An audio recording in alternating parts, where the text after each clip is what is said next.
What is up today, YouTube land? This is your boy Steve at Vassmotorsports, and as you can see on today's Vassmotorsports episode, we are going to be working on the Stingray again. This is the 87 Stingray 207 XLS cuddy cabin, and this is one of my original boats I've had for a very long time. Well, not original, because I had 3 boats prior when I was in my 20s. And I picked this one up when I was in my early 30s, about 31 or something like that. 30 years old, I don't know. So anyway, wound up picking this up. I call it my first boat because it has a 350 inboard instead of the little 85 horse Johnson outboard. So I consider this to be my real boat. First one anyway. I've got quite a few. But anyway, so today we are going to be finishing up on the boat. I want to get it back on the water. If you've seen the other videos in the playlist, this boat has been around for a long time. I've done a lot of exploring different waterways with it. Had a lot of fun, a lot of good times on this boat. But last season, Hurricane Ian got it. F you, Hurricane Ian. Did some damage to it, didn't destroy it totally. Luckily, I'm a hands-on guy. I can bring anything back to life when it comes to mechanical, so I can save the boat. It's not that big a deal. So stick around and check out today's episode. I'll show you what we're getting into. We're going to be changing the starter today because the one that's on it, even though I had upgraded it to the small starter, it used to use the big 3510 series because this is a 88 model, or actually 87 model boat. They used to have the big boy on them.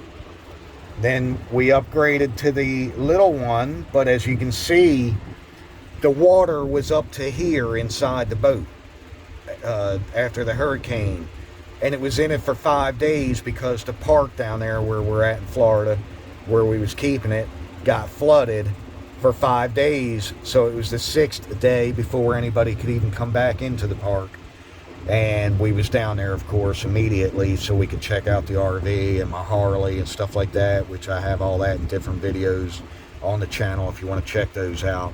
Hit that like and subscribe. Let's get the channel to grow, y'all. But anyway, as you can see, what happened was I had the battery hooked up, and I don't have an on and off switch because I just got a single battery.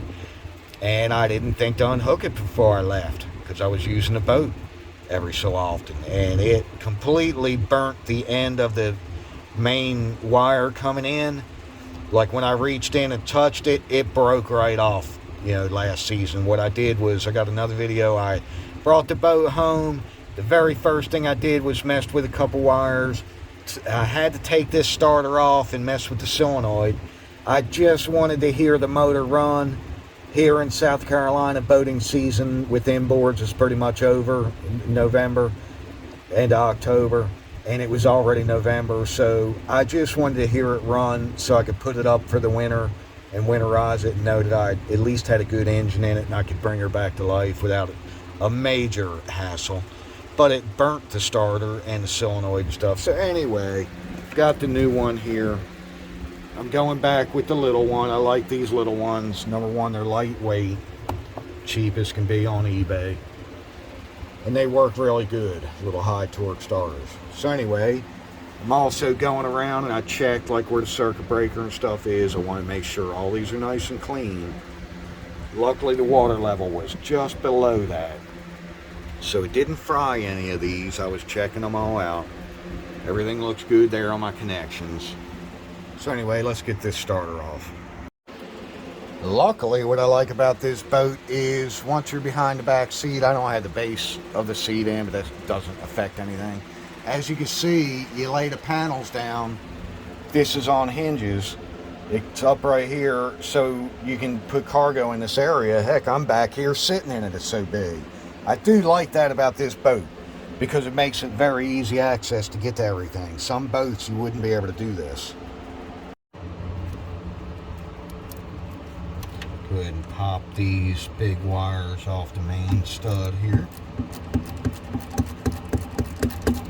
Keep track of what wires are on it, because a couple do go back up to the alternator and everything else goes inside to power the instruments inside the boat and accessories. those over to the side.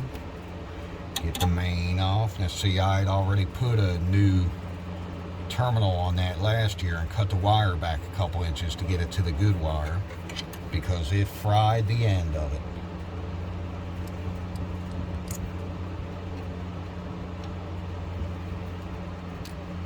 Now we're going to get the little solenoid wire off over here, the one that tells it to engage from the key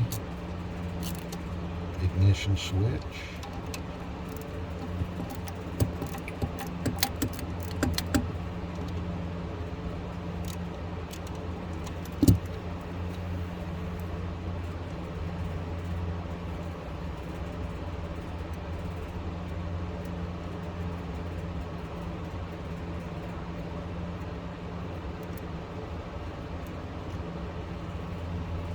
That end luckily is good because it didn't have any power. It only gets power when you put it in the start position, start the motor.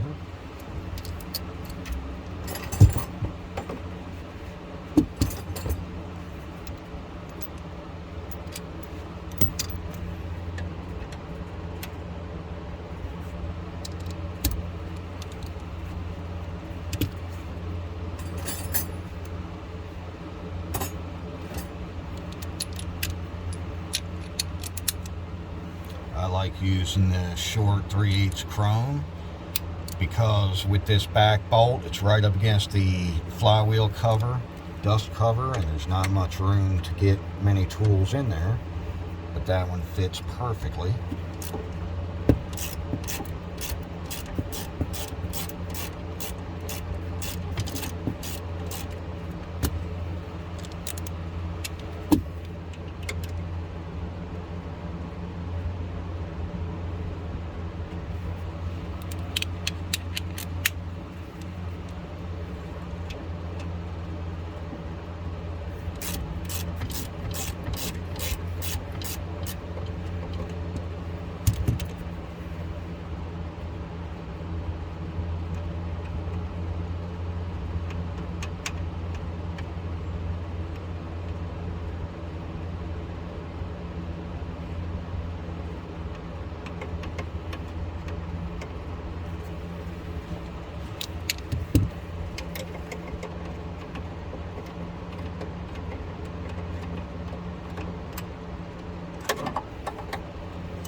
Bolt out.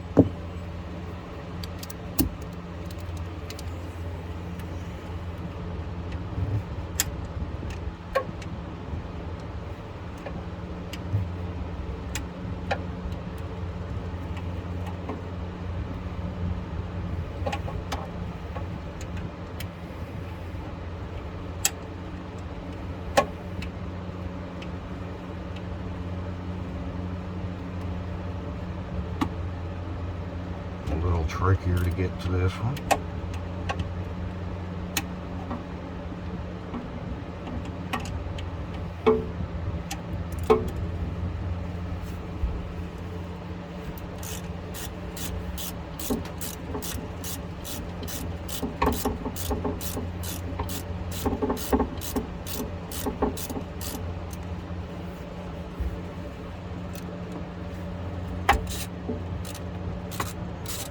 Just taking one hand and supporting the weight of the starter, and with my other hand undoing the socket and extension. I don't even really need the ratchet, I'm spinning it with my fingers.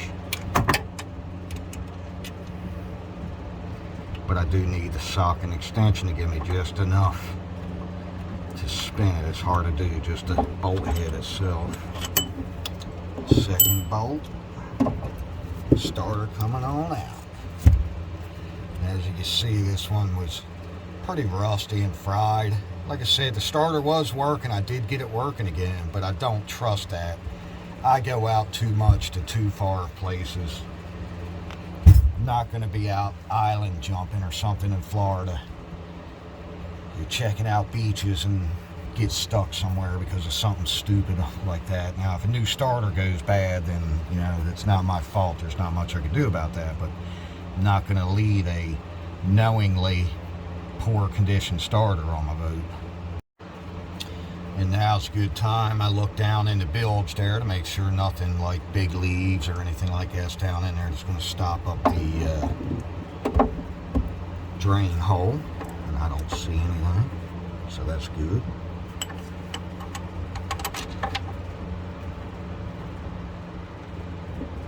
This one, I've never really had to use shim on this one, and we're going to try it again with no shim.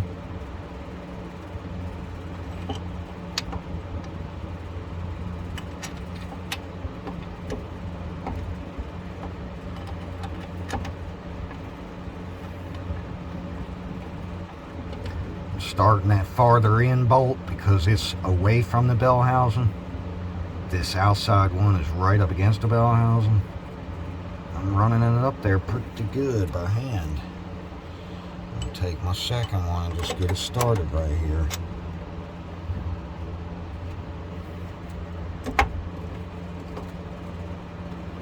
I think I'm gonna need my socket extension on here. Support the sprayed little WD in the top of the hole there. Let's see. Okay, there we go. Just gotta hold it in the right spot. Nothing's ever that easy, you know.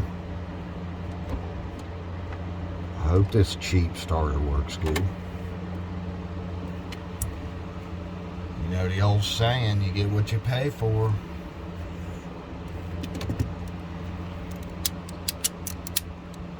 Sometimes they won't even machine the housing right. It's the problem with getting a brand new China-made starter. Which I don't know if you can get a US-made one anymore. I don't care if it's Mercruiser or not.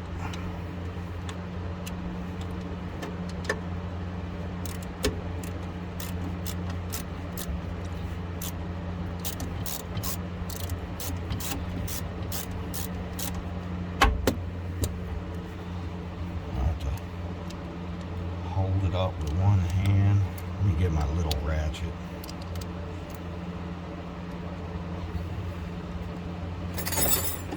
It may give me just a little more room. I'm going to move back to the inside bolt here where I've got room to move the ratchet and get the starter up like that.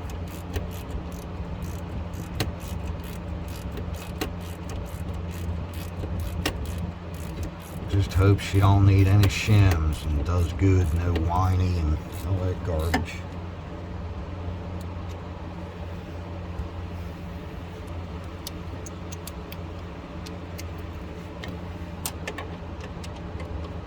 Now I can do my outside bolt here.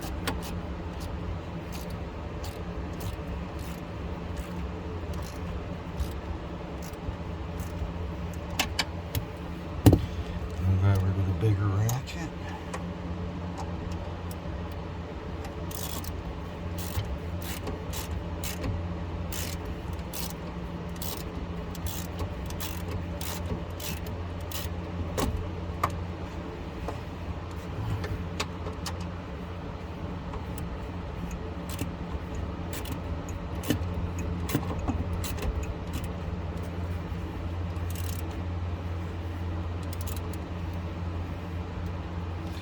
Get her good and snug.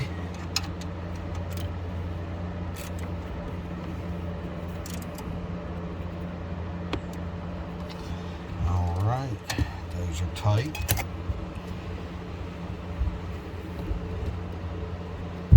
Nice and tight. Now we're going to move over to the little solenoid wire on the inside.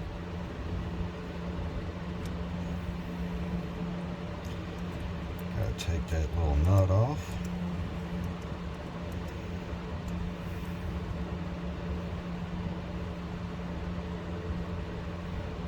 Hopefully without dropping it.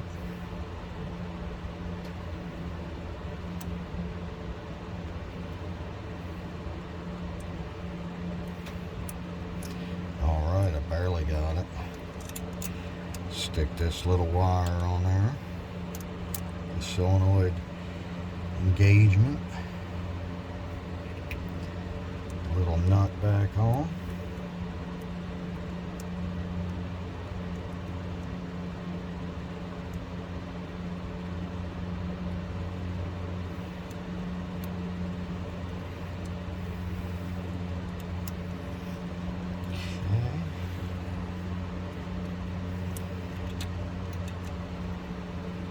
Run that one down by hand.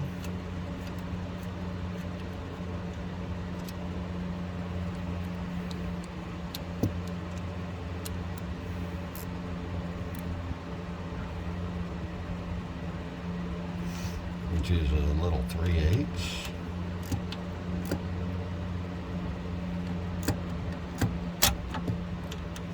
You don't want to over tighten this little stud. You don't want to snap it off, but you do want to have it good and tight where the connection is making a good connection, like so.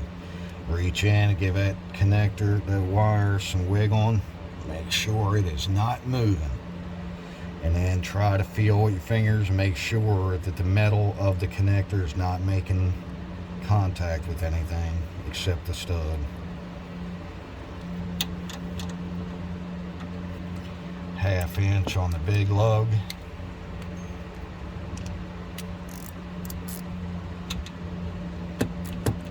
Break that free. Get my main starter feed here, stick that on. Get my other two that are going to the alternator and inside to power the boat.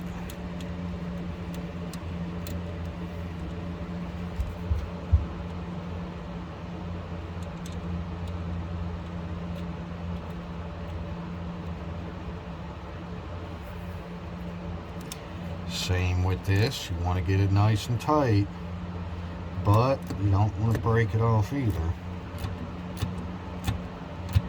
So the quarter drive ratchet is plenty, because I got a long handled one. Yeah, there we go. Oh yeah, nice and tight, no movement on the wires. And then we'll have to get these spark plug wires up out of the way. I don't want them rubbing on that, because enough movement and stuff going across the water, you don't want them to arc and go through or anything. Alright, let's move over to the solenoids. Actually, I went ahead and undid the wires and slid this boot. I forgot I had it laying over here out of the way. I slid it over the main, and that way it just kind of covers the stud. Put everything back together. Alright, so now I've been over here checking out some of my wires, just making sure on the ends they're in good shape. I don't see corrosion down in the end here or anything, and they're not corroded up in here or burnt looking or flimsy when I'm messing with it. Like the ground for the pump here, it looks like it's in good shape. Really, majority of these appear to be okay. This ground back here, the main ground for everything, looks good. But as you can see where the hot wire was coming over, I mean, this thing is about to just break right off. Oop. And that's no good. That's a no good. So we're gonna get rid of this. I'm about to open this up, take this off, check all these. I'm switching the solenoids, even though these don't look bad on the connections and all. The solenoids were working last season at the end of right after the storm when I tried it. Even with the wire like this, barely sending juice. But I do not trust them because they're not sealed units. So I'm going to replace these, replace a couple terminals, anything that might be burnt.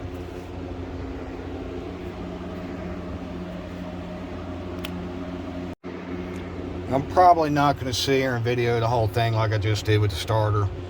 It's pretty time consuming, and I have a separate video on doing a set of solenoids on a trim pump. You can look that up if you're interested in seeing how to actually change them. This is more or less just a video on showing the work I'm doing to the Stingray to bring her back to life. But what I wanted to mention is when I was trying to undo this particular nut excuse me, this nut on this stud, so I can go ahead and get this terminal off. The whole thing was spinning all the way through the stud. And see, that can be an issue when people say they are just getting a click out of their solenoid. You know, when they hit the trim button, all they get is a click back here. That can be an issue. Same as on a battery terminal. If you can move that battery terminal at all by hand, that is no good. Not exception. You cannot have a loose wire like that, or terminal. So what happens is, over time, these become that way.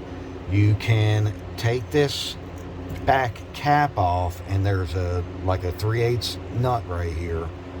You have to stick a socket on there, and when this is off, there's a second nut here on the back right here, acting to keep this stud tight.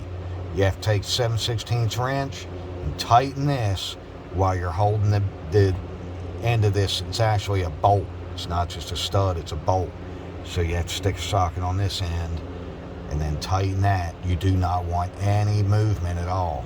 That's a bad connection. Luckily, I have another one of these blocks. I'm just going to replace the whole thing because I don't trust this one. Don't feel like cleaning it up on all the surfaces. I wanted to try to show this now that I got the light down here. You see all this corrosion in there? On the back side, there's this is what's called a bus bar. This is sending juice from this to this, and this is just a copper bar in here that's giving juice to the solenoids, and you can see that bottom one is in really bad shape where the connection is. So that's why I say, you know, feel free, if you like working on stuff, you want to buy a flooded or a hurricane flooded boat, car, bike, RV, whatever. It may appear to look good. Some things may even work and be operational, but if it had a battery hooked up in it, that's the kind of stuff that's going to be hidden that you're not going to see. And that's why it's really hard to depend on anything that's been underwater unless a professional really goes through it, makes sure that everything is good and replaced that is bad, and you have to know where connections are. Some may be hid. If you miss one of those, it could leave you stranded one day. Because I could have just left all this stuff like it is and let it ride and sold it to somebody in the future, and that would have been it. But I'm not that guy. I don't do that. But anyway, the water was like up into this level in here. You know, it had all this covered. Matter of fact, the battery sits here, and it was underwater when I first got there, and I had to pull the plug and let it all out. So anyway, that's why we're taking care of it. Alright, so I did go ahead and remove the pump. It's got the two 9/16 bolts. They're coming through the back side here into the pump housing. That way I can move it out of the way, get a little more room to get to the solenoids here, because the two bolts on the back side a little easier to get to, made some room. So anyway, I got the old solenoids off. Getting a little dark out here. Went ahead and I had the light on just so I could see, but let me get those new solenoids on. It's the part number there on the two solenoids for the trim pump on eBay. They're about 20 bucks. And it's also the same solenoid that's over here for the start relay. Same part number. And that's the other reason I like having stuff around my shop. As you can see, that bus bar on the left there, that thing is kind of rotted. The juice was on, and it ate it up pretty bad at the bottom part. And of course, that looks terrible too. That's not good for connections. I've got stuff laying all around the shop, so I've always got spare parts, and that's one thing I like about working on boats, is trying to keep spare parts around. Alright, it's about 9:30, and I'm out here messing with it because it got pretty hot today, so I had to go do some stuff in town anyway. Battery is hooked up. Let's see if the trim pump works. Here goes the first try, y'all. Yes. Up. down. Up and down. Hell yeah. All right.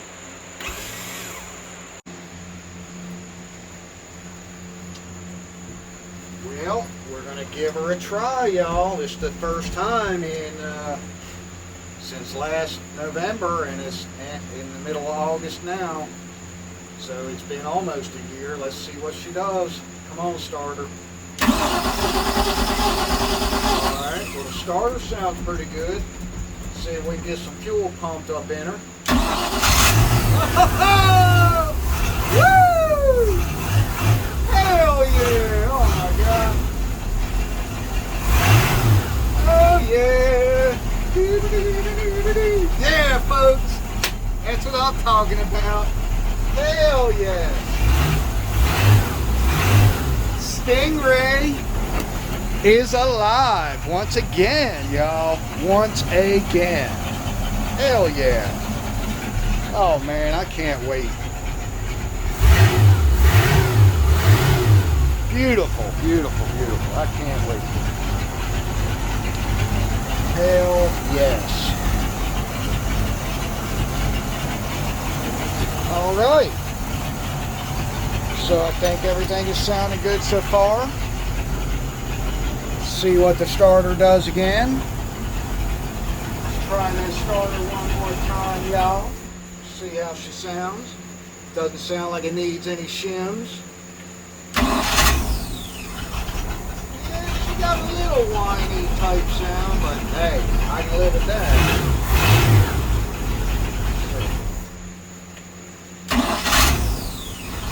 Nah, it sounds good.